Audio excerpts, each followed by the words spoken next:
একটি status share দিয়েছিলেন যে অন্যজন কষ্ট পাবে সেটা ভেবে কথা গেলে ফেলাটাও একটা ইবাদত। হ্যাঁ, সূরা আল ইমরানের একটি আয়াত, এবং সেটি আপনি শেয়ার দিয়ে লিখেছিলেন এই জিনিসটা অনেকে মেনটেন করা উচিত, কিংবা অনেকে মেনটেন করতে পারে না।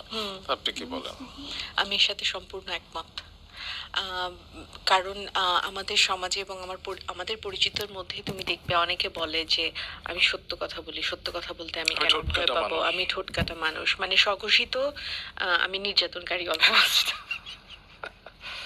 আমার এবং সেটার ইউজ করে অন্যকে কষ্ট দিয়ে হ্যাঁ, ফেলা। এটা এটা আমার মনে হয় এটা ঠিক না। আপনার যদি মনে হয় যে সামনের জন যেটা করছে আহ, হয়তো ওই মানুষটা যা করছে সেটা সে জানে না অথবা জেনেও করছে অ্যারোগেন্টলি, আপনি ওনাকে আলাদা করে ডেকে এটা সুন্দর করে বুঝিয়ে বলতে পারেন, অথবা ওনার যে কাছের লোক, ওনার হাজব্যান্ড হোক, ওনার মা হোক, ওনার বন্ধু হোক, তাকে দিয়ে বলতে পারেন। একটা গন্তব্য গন্তব্যে তো আসলে অনেকগুলো রাস্তা দিয়ে পৌঁছানো যায়।